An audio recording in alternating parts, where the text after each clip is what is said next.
Hello, everyone. My name is Megan Mearhall. Welcome to the Illinois Department on Aging training webinar series on abuse, neglect, and exploitation and preventing that in your work.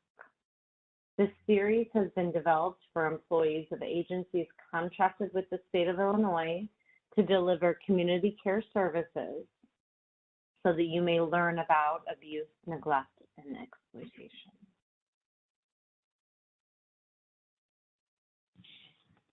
Today's goals, we are hopeful that you will learn about the different types of abuse,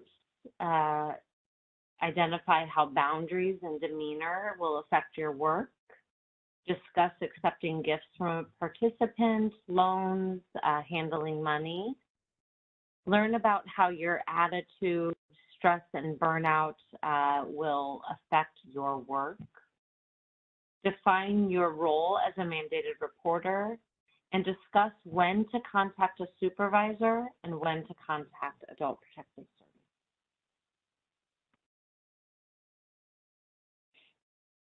As a reminder, you are a mandated reporter, which means that you are mandated to report any suspected abuse to Adult Protective Services. If you suspect, if you hear about, if you witness any type of physical, emotional, or sexual abuse, any financial exploitation, neglect, you would need to contact the 24-hour Adult Protective Services hotline, or if you have the number to your local APS agency, you may contact them directly. If you have more questions or would like more information regarding your role as a mandated reporter, please do look at the link below to find out more.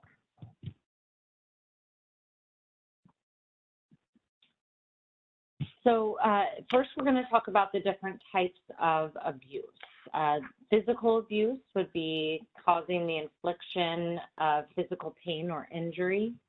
Sexual abuse would be touching, fondling, or any other sexual activity when the person is unable to understand, unwilling to consent, threatened, or physically forced to engage in that behavior.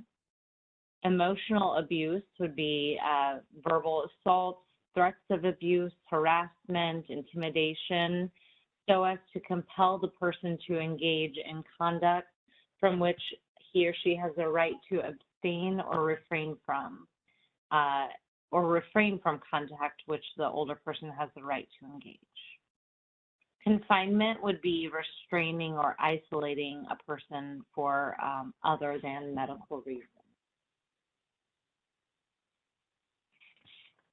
Talking about neglect, willful neglect would be intentional failure by a caregiver to meet the physical, social, and or emotional needs of a person.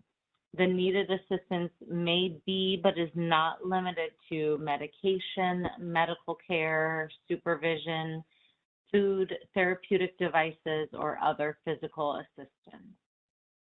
Passive neglect is an unintentional failure by the caregiver to meet the physical, social, emotional needs of an older person. This failure is often because of caregiver overload or misunderstanding of appropriate caregiving strategies, or failure to understand the purpose of care. Self-neglect is the inability by a participant due to their physical or mental impairment or diminished capacity to perform essential self-care. This would include an elder's inability to maintain his or her basic daily necessities such as food, clothing, shelter, or medical care, or to manage his or her financial affairs. Adult Protective Services defines financial exploitation as the misuse or withholding of an adult's resources by another to the disadvantage of the adult person or for the profit or advantage of someone else. And what that kind of means in layman's terms is financial exploitation is using the money, the personal belongings, the link card of a participant for your own advantage or profit. So kind of a quick quiz.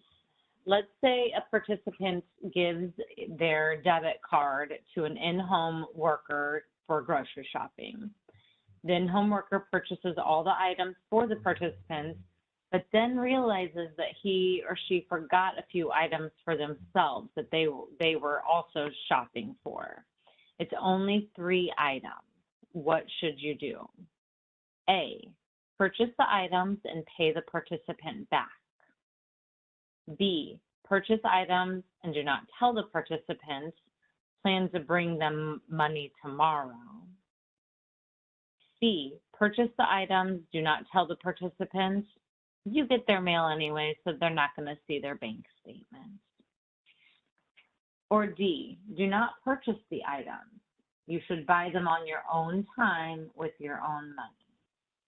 Hopefully all of you recognize that D is the correct answer there. When you're shopping for a participant, that time, or when you are being paid to care for a participant, that time is to be focused on the participant, not taking care of your own needs. So let's talk about some of the consequences of, what can happen to you if abuse, neglect, or exploitation is proved. If you have a founded report against you. So of course there are personal consequences. You could be fired from your current position. You could be found unable to work as a home care aide with IDOA or any other state waiver program, or in other healthcare related jobs as well. You could be red flagged by the Illinois Department of Public Health. So you would be unemployable for jobs in this field. You could be entered into the Adult Protective Services Registry database, which would disqualify you from other certain employment opportunities. And of course, your personal reputation could be damaged as someone who took advantage of a senior citizen.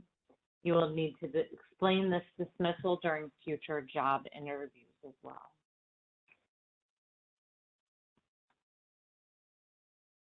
Legal consequences as well. If criminal charges are brought against you, you could be arrested and charged with a felony. In Illinois, when the victim of financial exploitation is an elderly person, the charge automatically becomes a felony with possible jail sentence of 1 to 15 years and fines up to $25,000.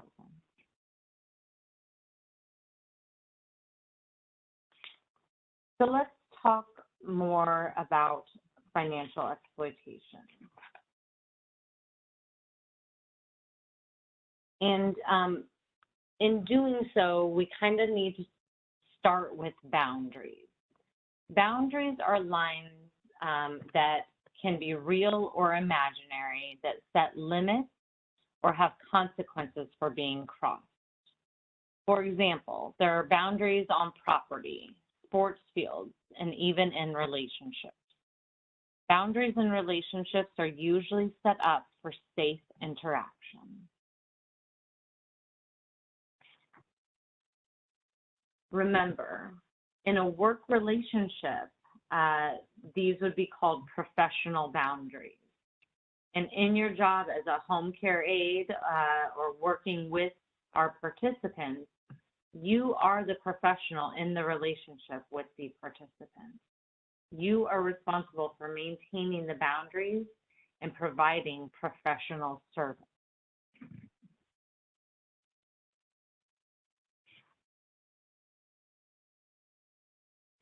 Boundaries should help you establish limits that allow for safe connections between yourself and the participant. They should allow you to focus on your job responsibilities and provide helpful and appropriate services. Boundaries should help you communicate to the participant your role in maintaining his or her health and independence. You can use your boundaries to avoid sharing too much about yourself. What that would do is shift the focus from the participant, which really does confuse the roles of the relationship. You should use boundaries to avoid the temptation to run the person's life or solve their problems. They must make their own decisions in life. Also, unnecessary conflict over values, lifestyle choices, or feelings that might be different than yours is not, will not be something that you come across if you are, really looking at your professional boundaries. You shouldn't be so concerned with, how they are choosing to live their life, or feelings or things like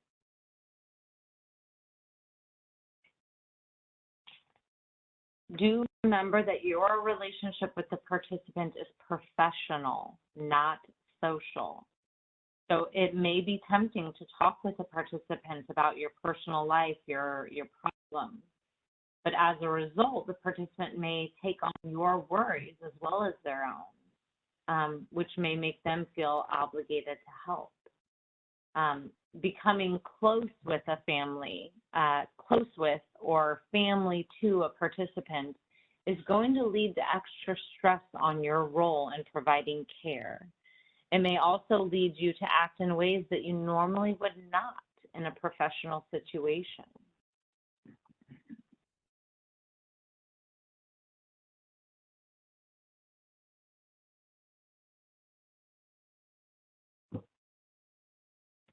So let's talk about accepting gifts. Kind of getting into that financial exploitation area. When would it be okay? Thinking about your boundaries, thinking about your professional relationship with a participant. When would it be okay to accept a gift from a participant? Could it be on your or your child's wedding, a birthday, a religious ceremony, a major holiday, any other times that you can think of that would be acceptable? As a regular visitor to the participant's home, there may very well be instances where you are offered a gift of some kind. The answer is that it is never acceptable to accept a gift from a CCP participant.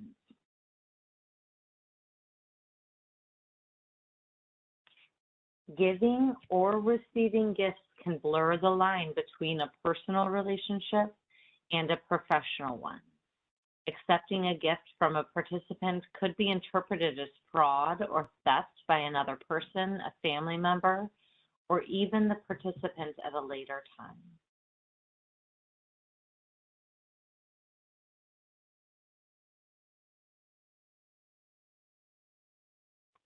You need to follow your agency's policies and or protocols on gifts. Also, to protect yourself, you should always report offers of gifts to your supervisor. Every agency should have a gift policy, and every worker should know what that policy says. Practice saying no graciously to a participant who offers you a gift outside of your agency's policy. It is okay to tell participants you are not allowed to accept gifts, and if they are insistent, ask your supervisor to contact them. And as we said, always do report these instances to your supervisor.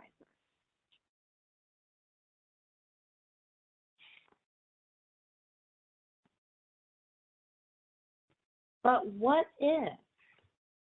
Here are some circumstances that may make it seem okay to accept a gift. However, the answer is still no. If it makes you feel awkward or uncomfortable to refuse the gift, Explain that there are rules about receiving gifts that you have to follow or risk losing your job. Of course, thank them for thinking of you. Be kind but firm. If you are pressed and it makes sense with the type of gift, you may consider accepting it if you explain to the person that you will take the gift to the agency to share with everyone. If they become hurt, upset, angry, or insistent, if they won't give up, get your supervisor on the phone. Have the supervisor explain the policy and that you must refuse the gift. Let the agency be the bad guy so that the person is not angry with you personally. And also keep in mind that if the person really, really wants you to have this gift from them and it may not cost them much, they are low assets. They are vulnerable adults. Giving something to you, even something very small, may cause a hardship on them. It may not be a hardship today, but if you accept this $2 gift and then the next time you accept a $2 gift and then the next time you accept a $2 gift, that can add up and it can, it can leave some undue strain there. Another thing to note truly is that, that last bullet point. What if the person considers me family? Well, let's look at that. Your sense of boundaries should have alerted you that this is inappropriate. You have to remember to remain professional with our participants. So we know that you are going to care for them. We know that you are going to care about them, but you do have to maintain the professional part of your relationship.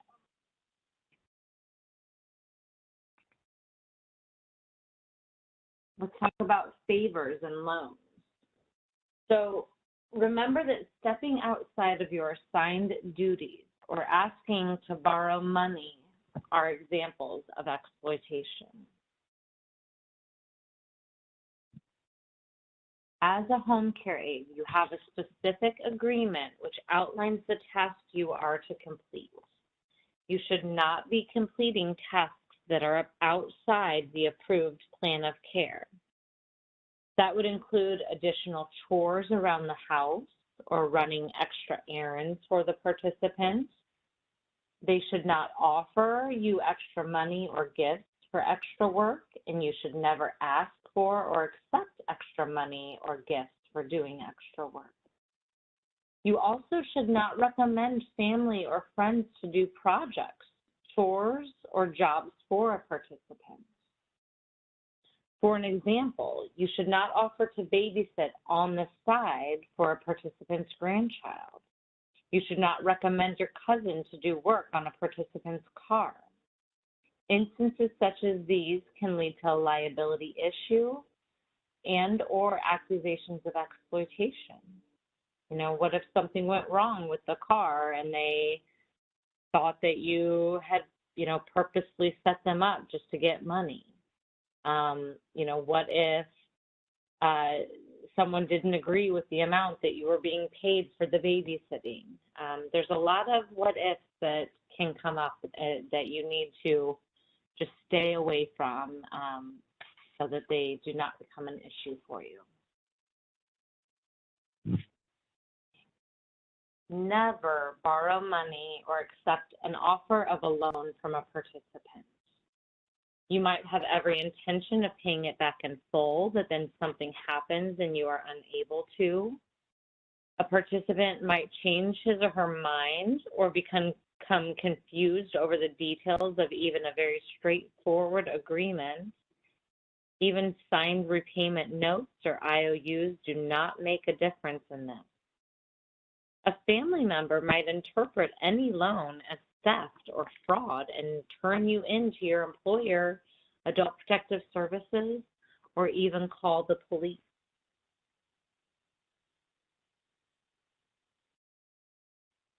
Financial exploitation extends to the use or misuse of a participant's personal property as well.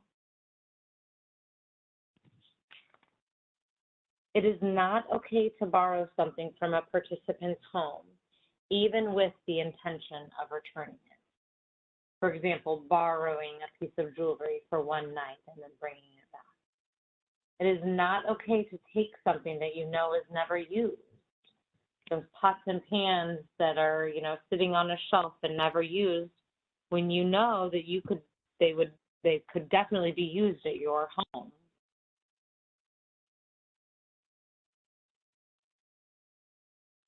And of course, never under any circumstances do you take a participant's medication. This could be considered both financial exploitation and willful deprivation. So, quick quiz, if a in-home care worker recently had surgery and has a prescription for hydrocodone, the in-home worker forgot their prescription and is at the participant's home where they see the participant has the same prescription. What should they do? A, ask the participant if you can take one pill and you will return 2 or more pills to them the next day. B, take one without the participant's knowledge and plan to return the pill tomorrow. C, call your supervisor and alert them to the situation and that you would like to leave. If you are in pain, you will never in any circumstances take a participant's medication. You would need to leave the home and take care of your situation. Remember that this could be considered both financial exploitation and willful deprivation.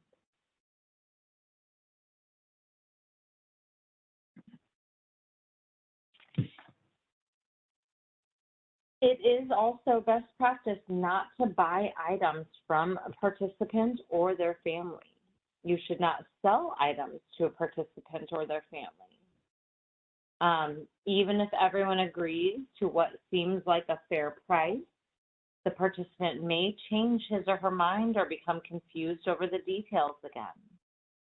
A family member may feel that you are not compensating appropriately.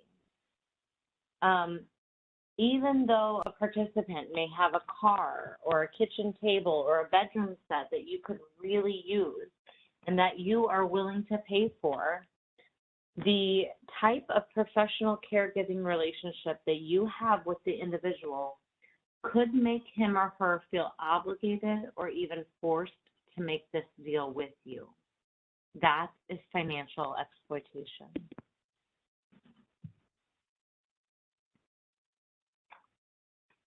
Let's talk about handling participants' money.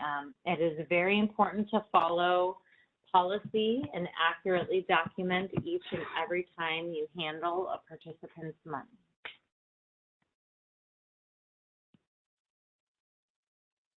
In order to protect yourself from any allegations of mishandling, follow that proper procedure. Your agency has a policy regarding receipts for trips to the grocery store or other errands. There should always be documentation that is signed by both the home care aide and the participant, which details all the money used, cash, debit card, link, check, etc.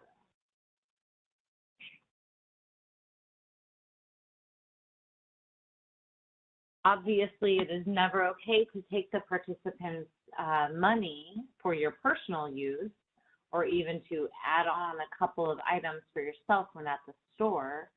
But as we mentioned, you should also not do any personal shopping, even when using your own money. Work time is to be focused on the participant. And remember that your professional boundaries while performing tasks even outside of the home or even if the participant is not there with you.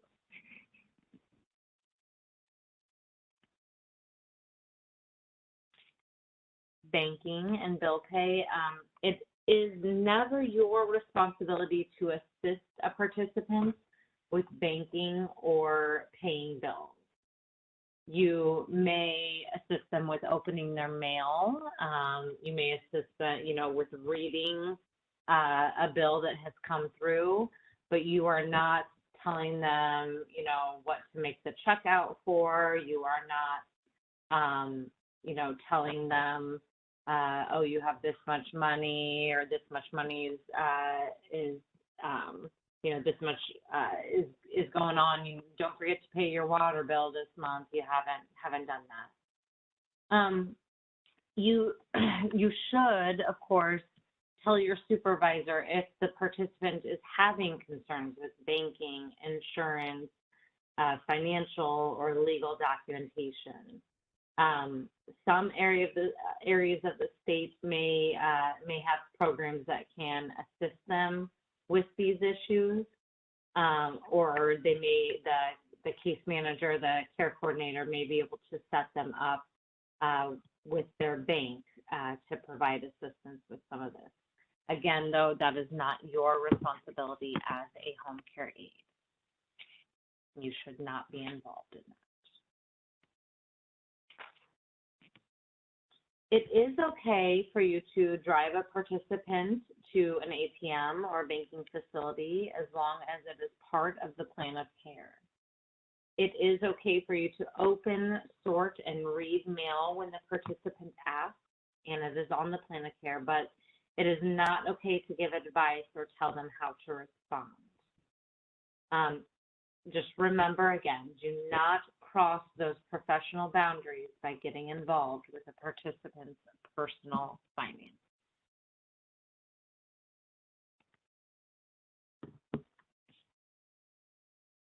So those were a lot of, you know, keys and good ideas for how to avoid getting yourself in any situation where you may be accused of financial exploitation. Next, we're going to talk about the abuse and neglect side, and hopefully how to prevent those as well. So physical abuse is causing the infliction of physical pain or injury to an adult. Pushing, shoving, grabbing, handling roughly, force feeding, pinching, poking, choking, slapping, punching, hitting, kicking, beating, burning.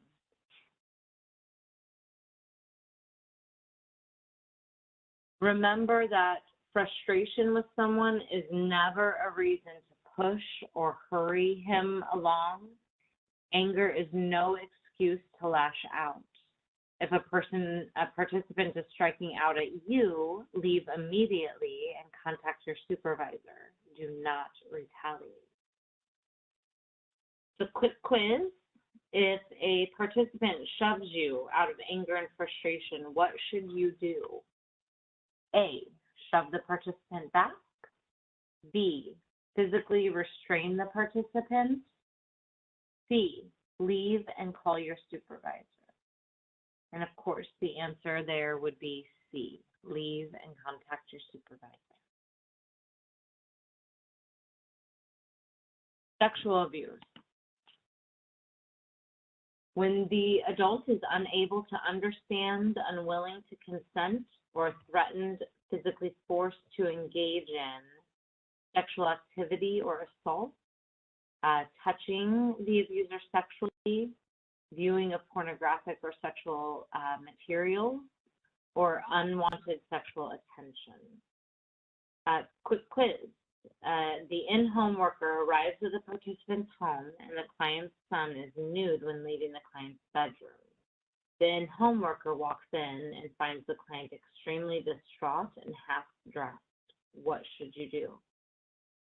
A, contact your supervisor. B, contact your supervisor, law enforcement, and make an adult protective services report. C, get the participant dressed and speak to the participant about not allowing the son in her bedroom any longer. Of course, the answer there is B.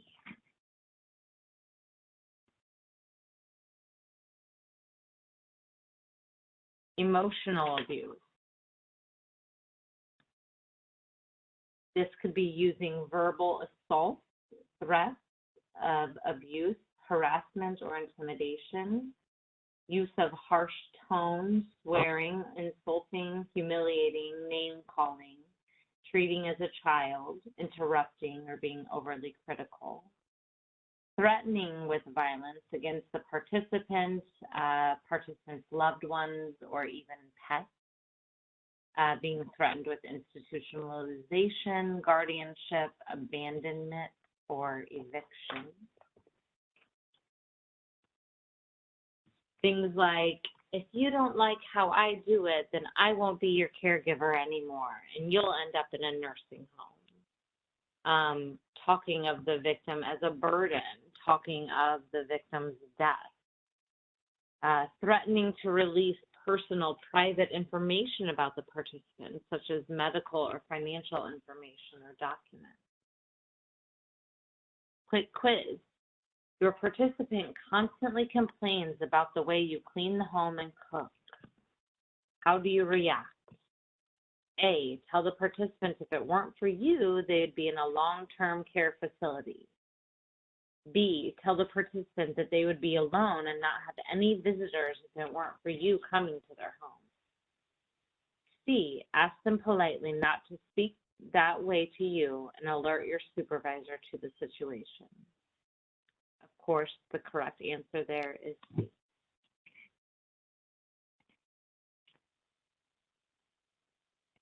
Confinement. Confinement is restraining or isolating an older person for other than medical reasons. So being tied to furniture, gagged, locked in a room, not permitted to leave the house, phone purposely placed out of reach, not periodically checked on. Over-medication could also be a form of confinement or physical abuse. Remember, as a home care aide, you should never administer medications. Instead, contact your supervisor if they're asking for medication or call 911 in case of an emergency.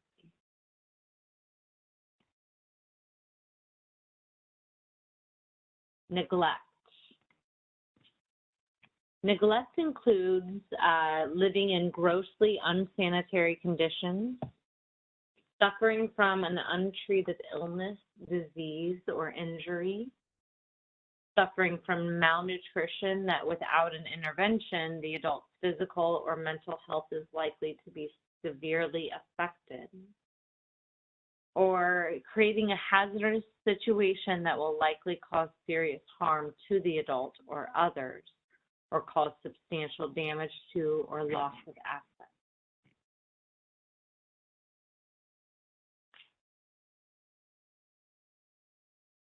Willful neglect, again, is the intentional failure by the caregiver to meet the physical, social, or emotional needs of a participant.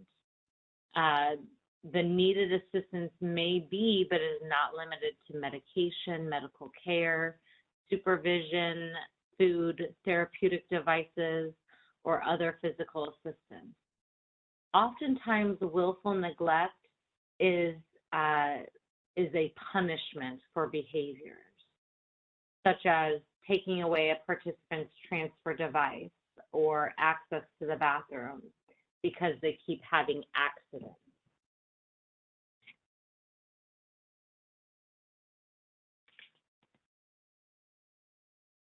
Passive neglect is the unintentional failure by a caregiver to meet the physical, social, and/or emotional needs of an older person.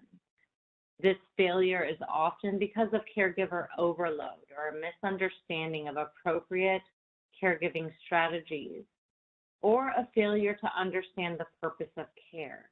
So they lack the experience, the information, or the ability to provide the appropriate care. So some examples of this could be, regularly missing doctor's appointments or failing to remind a participant of medication. This could be a household who's always had trouble keeping their water or electric on due to finances. So these kinds of things come up and they are a hazardous situation to the participant, but the family member or the caregiver is not doing so on purpose. They're not doing so because because they are trying to harm the participants. They're doing so because they don't know better or they cannot do better for whatever reason.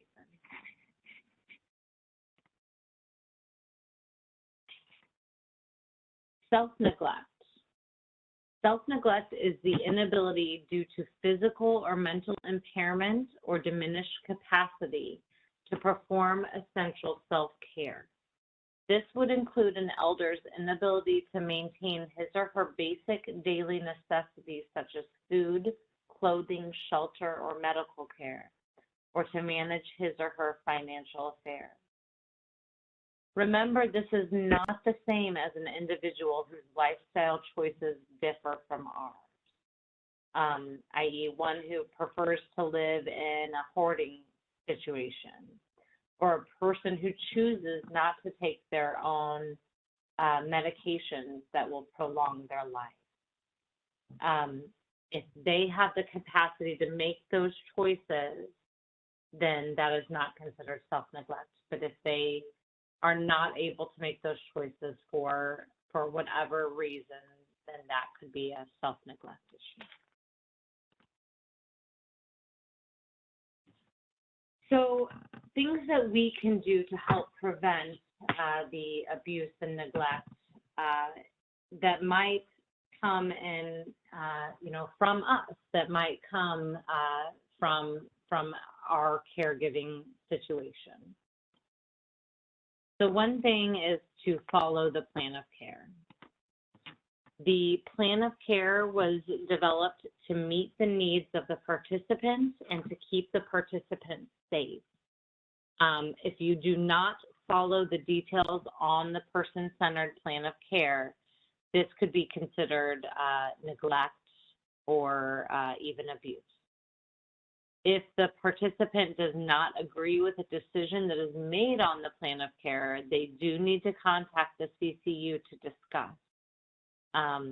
So, for example, if they do not want bathing, but it is on the plan of care, or they feel that they have too few hours, they would need to contact the CCU.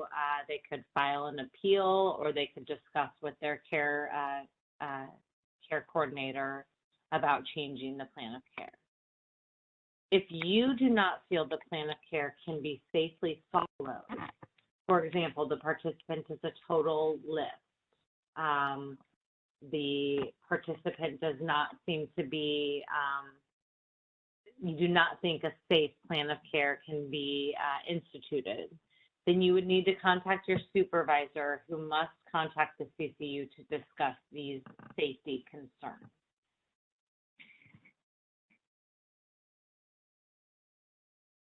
Of course, the plan of care is not a perfect map that is always going to be 100% every week. There will be occasional exceptions. The participants may not wish for certain tests to be completed. For example, they do not want housekeeping done this week because they have a sinus headache that won't go away and they don't like the smell of the cleaning chemicals. That's okay, but it does need to be documented. And if it happens consistently, if it happens, often enough, then that is something the CCU you will need to contact your supervisor to discuss with the CCU. They may need to change something on that plan of care. There also may be times where the participant could require a task or more time than is listed on the plan of care. So, for example, if you are about to leave for the day, but then the participant soils himself, bathing might not be on the plan of care at all, but he has been sick with the flu and very weak, and you think that he might need your help, and he asks for your help. That's okay. We're not asking you to leave a participant, high and dry in that kind of situation. That's okay, but it does need to be documented. And again, if that happens consistently, then that is something that your supervisor will need to contact the CCU. So you need to discuss it with your supervisor to discuss possibly, more needs being there than what are listed currently.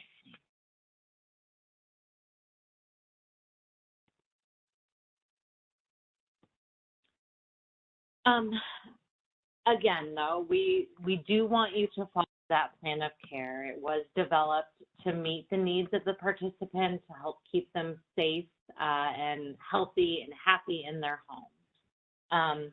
Do not leave the participant in a dangerous situation. So, for example, if the participant has severe dementia with wandering, and the family has not returned for the day when it is time for you to leave, you should stay with the participant and contact your supervisor for some guidance, some help.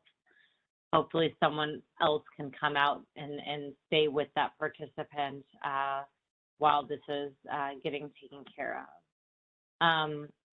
You cannot leave them in a dangerous situation. Also, really, not showing up for work could also be looked at in the same way. The plan of care is not going to be followed if you are not there. So you need to, a no call, no show is not going to have the participant in a safe, is not going to leave them with many safe options, right? So do think of that too in your timing and in your scheduling. Quick quiz. Your participant has refused assistance with bathing for the last 3 weeks. How do you react?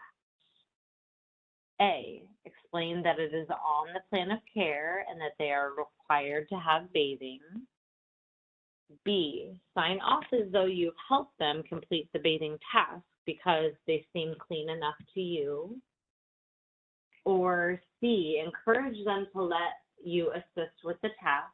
If they still refuse, make sure it is documented and speak with your supervisor. Of course, the answer there again is C.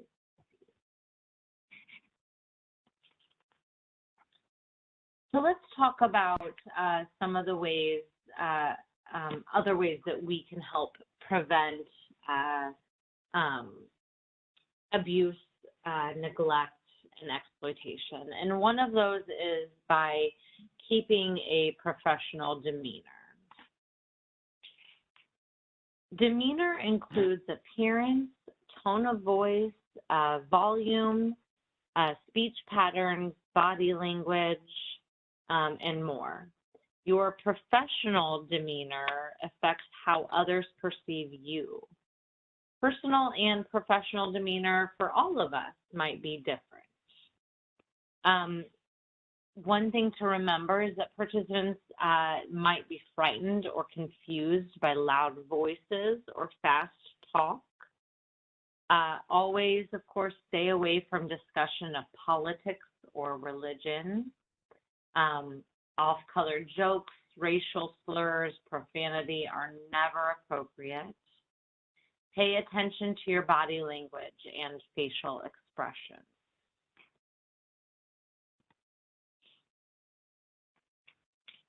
Stress and burnout.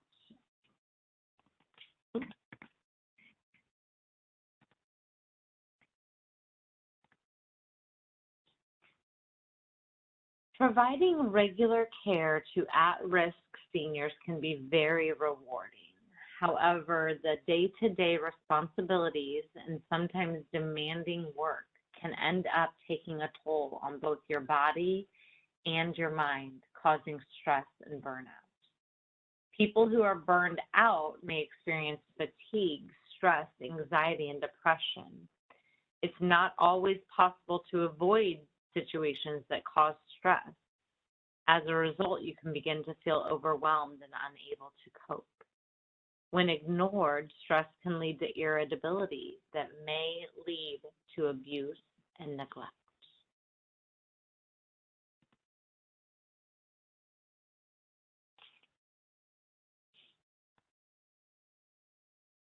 The attitude that you bring to work each day directly impacts the individuals that you support and your job performance. Your attitude can contribute to creating a trust-producing, healthy, engaging environment, or can contribute to creating a negative, hostile, fearful, destructive environment.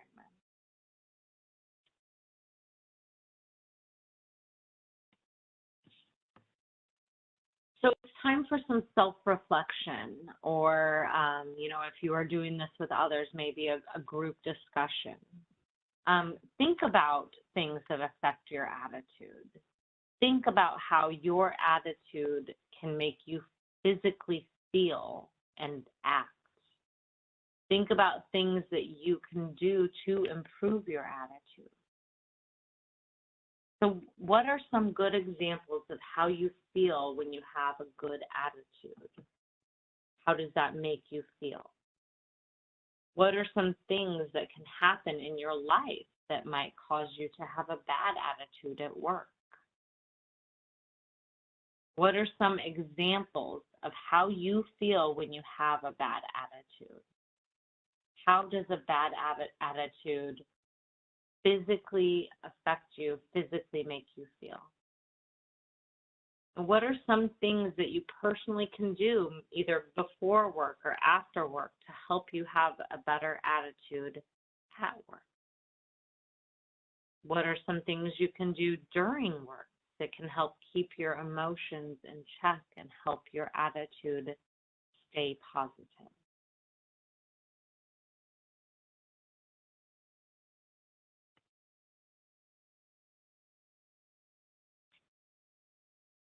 As we've already mentioned, stress and burnout can be can lead directly to abuse and neglect in our role as a caregiver.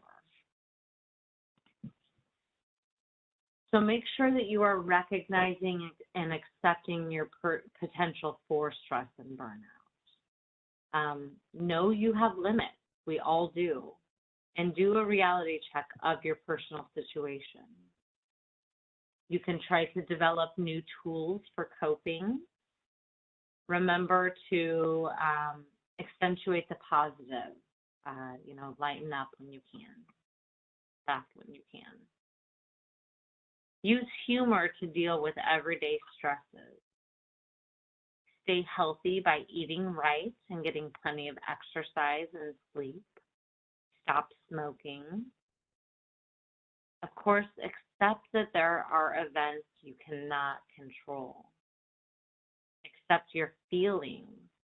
Having negative feelings such as frustration or anger about your responsibilities or about the person whom you are caring for is normal.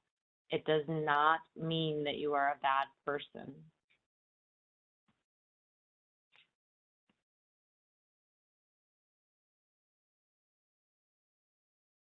Find someone that you trust. It could be a friend, a coworker, a neighbor, and talk to them about your feelings, about your frustrations. You got to get it out. You can't leave it all bottled up inside.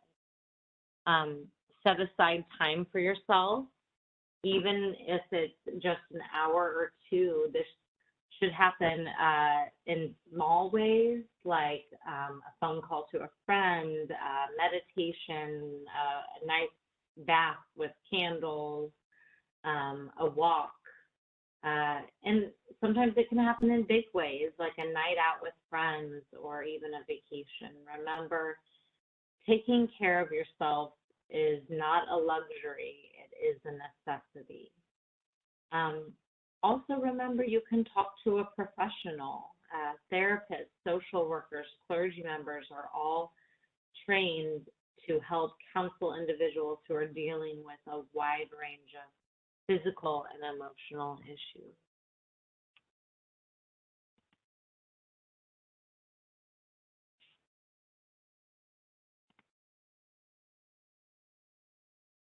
Sometimes when you are on the brink or you are in a situation that is becoming more difficult for you, You can diffuse a situation by engaging in a four-step process that is called thought stopping.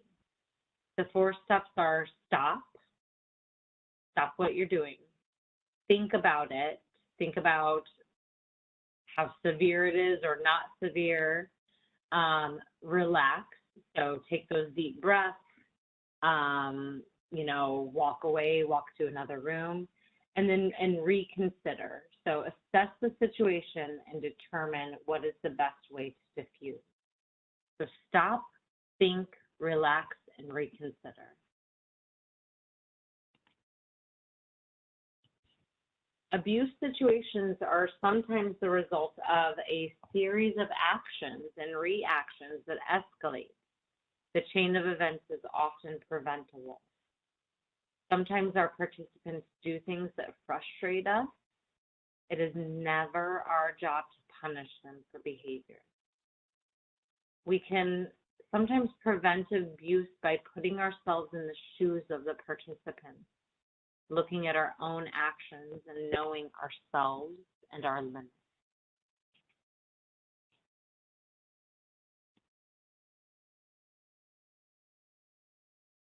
If a participant does not want to do something at that moment, maybe try to approach him or her at a later time or even on the next day. Try to step into the reality of the participant. Consider how difficult it would be to always have to rely on others for assistance, knowing that your physical and your mental health are declining. Remember that sometimes the participant will be rude or hateful to you because they are at a bad place in their life. They're depressed or angry with the world. It may have nothing, it may and probably does not have anything to do with you. So do not take their criticisms personally. Do not respond to anger with anger. When you're at your limit, and we all get there sometimes, call your supervisor to see if maybe a coworker can come help you, or take a break. Take a breath, step away, and try to calm yourself. Of course, change your tone of voice, change your surroundings, maybe play some calming music, and of course, do not engage in a power struggle with the participant.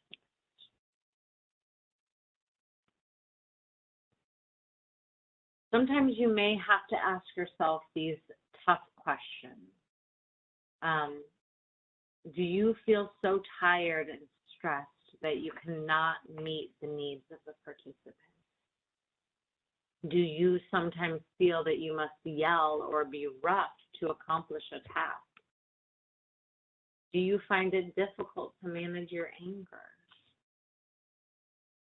Based on your answers to these, you may need to think about, how can I change this? How can I make this a better caregiving role for me?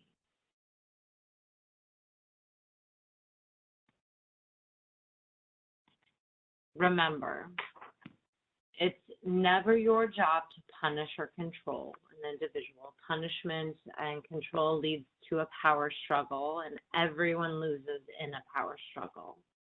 The person would be humiliated, fearful, or hurt.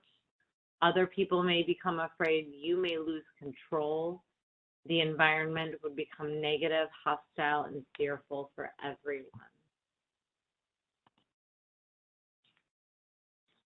This is just a quote that I really liked, kind of makes you think. I've come to the frightening conclusion that I am the decisive element in a participant's life. It is my personal approach that creates the climate. It is my daily mood that makes the weather. I possess a tremendous power to make a participant's life miserable or joyous. I can be a tool of torture or an instrument of inspiration. I can humiliate or humor, hurt or heal. In all situations, it is my response that decides if a crisis will be escalated or de-escalated, and the participants humanized or dehumanized.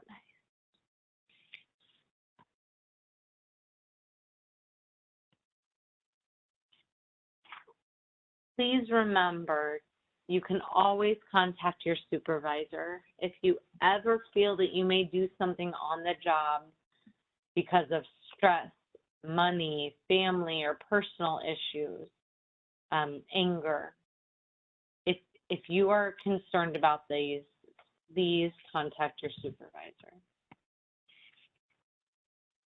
And again, remember that if you see situations that make you suspect any abuse, then you would need to contact Adult Protective Services.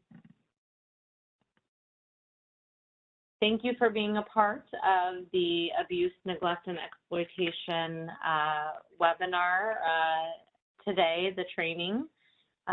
Please do know that your job is an important one. We want you to show consideration and respect while providing appropriate services. So use what you have learned today to improve the quality care that you give our participants. Thank you.